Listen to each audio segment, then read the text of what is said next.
اگر آپ یہ والا ڈسکشن کا دروازہ کھول دیتے ہیں کہ ہر چیز جو ہے وہ scientifically it has to be ہم آہنگ ہونا اس کا ضروری ہے، تو دیکھیں آپ کی دین کے اندر ہم جب اللہ تک پہنچ جاتے ہیں تو اس کے بعد اللہ تعالیٰ بے شمار انبیاء کے میریکلز کی بات کرتے ہیں، تو پھر آپ ان کو کس کیٹیگری میں لے کے آتے ہیں؟ تو پھر آپ ایونچولی یہاں تک بھی پہنچ جائیں گے کہ جی میریکلز کا بھی انکار شروع ہو جائے گا۔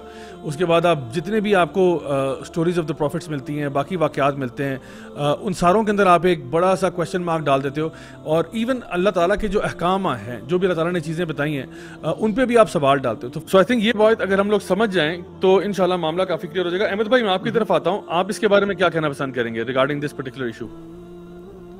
اچھا ضیاء بھائی، میں بھی نا یہی سوچ رہا تھا کہ جب میں نے یہ ویڈیو دیکھی تھی نا کہ دیکھیں سائنس ایک بہت ایک ڈائنامک چیز ہے، اور اس کا جو ڈائنامسزم ہے نا وہی اس کی خوبصورتی ہے کہ سائنس نئی آبزرویشنس کے ساتھ ساتھ چینج کرتا رہتا ہے اینڈ سائنٹیفک کنکلوژنس چینج کرتے ہیں، and I think anyone who understands how science works knows this and accepts this. دیکھیں جیسے سبور بھائی نے نا اس پرابلم کو بڑی سی طرح ایکسپلین کر دیا، میں اس کے نا ایک اور اسپیکٹ کے بارے میں بات کرنا چاہوں گا، اور وہ یہ ہے کہ ہم صرف یہ ان لوگوں کے بارے میں بات نہیں کر رہے جو سورٹ آف قرآنک نیریٹیو کے مے بی خلاف جا رہا ہو اور پھر ہم اس کو ریجیکٹ کر رہے ہیں سائنس کو۔ ایون جو لوگ سائنس کو یوز کرتے ہیں to affirm the Quranic narrative, ہم ان کو بھی کرٹیسائز کرتے ہیں کہ نہ کرو اس چیز کو use. I think this is very important. It's not کہ for example people use the big bang as supporting the Quran's حقانیت، دا قرآن's ٹروتھ، کہ اچھا یار بگ بینگ ہوا تھا تو اس لیے جو ہے نا قرآن سچ ہے۔ نہیں، we reject that too. We're not saying that the Quran mentions the Big Bang. The Quran says what it says. It doesn't specifically, explicitly mention the Big Bang.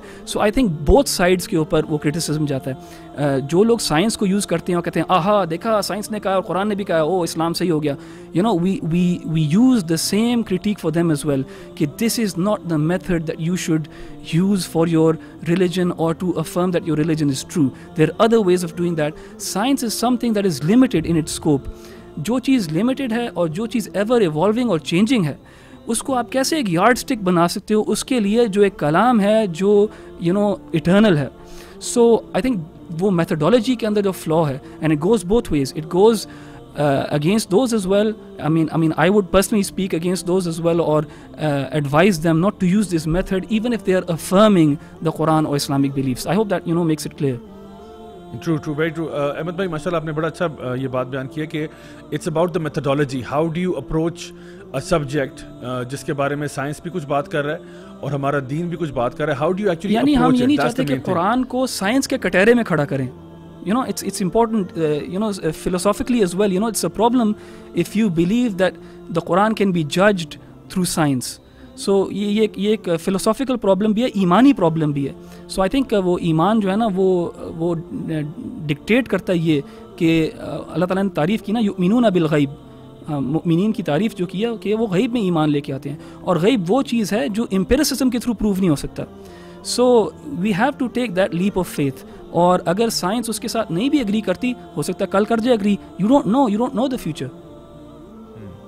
I think یہاں پہ جو امپورٹنٹ ڈسکشن ہے وہ یہ ہے کہ basically science کی جو لمیٹیشنز ہیں وہ آپ سمجھیں کہ science is a tool it's one of the tools to get to the truth, and it is based upon inductive reasoning, although there are many other ways to truth as well, like for example deductive reasoning ke through, ya for example testimony ke through, and so on and so forth. There are other truths out there as well. تو ایسا نہیں ہے کہ صرف science جو ہے نا it's the only thing جس کے بارے میں حماس بھائی نے بات کی کہ اگر آپ سائنٹزم کی طرف چلے جاتے ہیں یا اپنی اپروچ یہی بنا لیتے ہیں کہ جو سائنس کہہ رہا ہے وہ تو ہم یعنی pure truth with A capital T لے رہے ہیں اینڈ ایوری تھنگ ایلس۔ حالانکہ اگر آپ سائنس کی فلاسفی پڑھیں تو آپ کو انڈرسٹینڈ ہوگا کہ جس طرح آپ نے کہا کہ بہت اچھے طریقے سے کہ سائنس خود اپنے آپ کو چینج کرتا رہتا ہے based upon new observations, because science is always dependent upon a sample size, یعنی جس سیمپل کے اوپر آپ نے کام کیا ہے اس میں سے پھر جو کنکلوژن آپ نے ڈرائیو کیا ہے یہ کنکلوژن چینج بھی ہو سکتا ہے اگر آپ سیمپل سائز بڑھا دیں، آپ سبجیکٹس پارٹیسپینٹس بڑھا دیں، آپ نمبر آف آبزرویشنز بڑھا دیں، تو ہو سکتا ہے آپ کسی اور کنکلوژن پہ پہنچ جائیں۔ میں یہاں پہ ایک چھوٹی سی مثال دیتا ہوں ایک پرسنل واقعے کی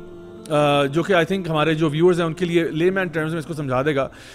دیر از اے حدیث آف دا پروفٹ صلی اللہ علیہ وسلم جس میں آپ نے بتایا کہ بچہ جب پیدا ہوتا ہے تو وہ جو تحنیک کی جاتی ہے کہ اس کو شہد چٹایا جاتا ہے تھوڑا سا، یعنی ایک اسمال پورشن میں، یا پھر کھجور کو لے کے اس کو بالکل میش کر کے وہ اس کو دیا جاتا ہے۔ تو میری جب بیٹی جو ہے پیدا ہو رہی تھی تو ڈاکٹر صاحبہ جو تھیں وہ میرے پاس آئیں اور وہ بڑی سخت قسم کی کہتے ہیں بڑی ڈاڈی قسم کی ڈاکٹر صاحبہ تھیں. وہ مجھے کہتی ہیں کہ جی خبردار جو آپ نے جو ہے نا اپنی بچی کو, ان کو پتا تھا کہ ذرا مولوی ٹائپ کا ہے تو یہ ہو سکتا ہے شہد وغیرہ چٹا دے اس کو, تو کہا خبردار جو آپ نے اس کو کوئی شہد چٹایا یا کوئی کھجور کھلانے کی کوشش کی یا کچھ بھی کیا. تو میں نے ان کو جی کر کے میں نے کہا اچھا ٹھیک ہے میں جو ہے نا مطلب سارے لاتا رہا. جیسی ڈاکٹر صاحبہ گئیں اور میری بیٹی وہاں پہ آئی تو میں نے سب سے پہلا جو کام کیا وہ یہ کیا کہ اس کو تھوڑا سا شہد چٹایا. اچھا آپ کو پتہ ہے کہ ان ڈاکٹر صاحبہ نے میرے لیے اتنی ڈوم اینڈ گلوم سچویشن پیدا کی تھی. انہوں نے کہا کہ اگر آپ نے یہ کر دیا نا تو بچی پتہ نہیں سفوکیٹ ہو جائے گی, فلاں ہو جائے گا, ڈھمکا ہو جائے گا. And the only thing I could think of was کہ if the Prophet sallallahu alaihi wasallam recommended this and he said this, then for sure وہ ایک ڈیوائن ریولیشن کی بیس پہ بات کر رہے ہیں. وہ اپنی طرف سے کچھ بھی نہیں کہتے, جیسے اللہ تعالیٰ سورہ نجم میں بیان کرتے ہیں کہ نبی کریم صلی اللہ علیہ وسلم اپنی طرف سے کچھ بھی نہیں کہتے, جو بھی کہتے ہیں وہ اللہ کی طرف سے ہوتا ہے. اور اللہ تعالیٰ ہم یہ مانتے ہیں کہ اللہ ایک ہے, وحدہ لا شریک ہے, پوری کائنات کا خالق و مالک ہے. the creator of the heavens and the earth knows better than us. this is what we believe in as Muslims. تو میں نے اس کو ہنی چٹایا. اچھا آپ یقین کریں کہ everything was fine, nothing happened, کوئی مسئلہ نہیں ہوا. Within 2 years, I read an article in one of these newspapers, I think British newspaper تھا, جس میں انہوں نے ایک ریسرچ سائٹ کی, ایک سائنٹیفک ریسرچ, جس میں انہوں نے کہا کہ نیو اسٹڈی فائنڈز دیٹ جو نیو بورنز ہوتے ہیں ان کو اگر کوئی شگری جیل ٹائپ سبسٹنس کھلایا جائے ایٹ برتھ تو it's good for their cognitive abilities and it helps them develop better and all of that. تو میں سوچنے لگ پڑا کہ یہ شگری جیل ٹائپ سبسٹنس کیا ہوتا ہے. اینڈ میں نے کہا تم اللہ کے بندو, تم صاف ہنی نہیں کہہ سکتے تھے, تم صاف یہ نہیں کہہ سکتے تھے کہ جو نا کھجور کو میش کر کے جیل ٹائپ بنا کے بچے کو چٹا دو. یہی تو نبی کریم صلی اللہ علیہ وسلم کہہ رہے ہیں. سو آئی تھنک ہمارے پرسپیکٹو سے ہم بہت کلیئر ہیں اس معاملے میں کہ ہم سائنس کو اس کی لین میں رکھتے ہیں, دین کو اس کی لین میں رکھتے ہیں, اور باقی سارے جو سبجیکٹس ہیں ان کو اپنی لین میں رکھتے ہیں. ایسا نہیں ہوتا کہ ہم لوگ مجبور فیل کرتے ہیں, کمپیلڈ فیل کرتے ہیں کہ اگر کوئی سائنٹیفک چیز آ بھی گئی ہے. آلدو بھی صبور بھائی نے بات کی کہ یہ میٹر جو ہے ڈارونین ایوولوشن کا یہ خود ہیویلی کنٹیسٹڈ ہے, تو ایون اگر وہ فیکٹ بھی ہو جائے تو ہم ایک دم سے اس کے بینڈ ویگن پہ چڑھ نہیں جاتے. ہم کہتے ہیں ہمارے پاس جو دین ہے وہ ڈیوائن ہے, وہ اللہ کی طرف سے. We don't need to bend and budge and try to shift it and make it kind of appeal to that side. تو آئی تھنک یہ بہت امپورٹنٹ پوائنٹ ہے جو آپ لوگوں نے ریز کیا. حماس بھائی اگر آپ کی کچھ اس کے اوپر کامنٹس ہیں تو آپ بھی شیئر کر لیں, دین انشاءاللہ I'll actually go back to Saboor بھائی.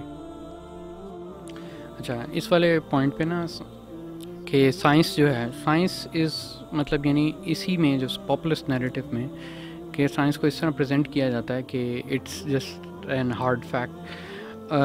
بات یہ ہوتی ہے کہ سائنس بہت ہی چینجیبل ہے. ہمارے پاس دیکھیں ریسنٹ کچھ ایگزامپلز آئی ہوئی ہیں, بہت میسو ایگزامپلز آئی ہوئی ہیں کہ وہ جیسے فار ایگزامپل پورا جو اسٹرکچر ہے اسپیس کا, ٹھیک ہے, اس کی تھیوری تھی کہ اٹس فلیٹ, بٹ ایک نیا پیپر پبلش ہوا تھا 2019 کے اندر that it is actually spherical system, the entire system is اسفیریکل.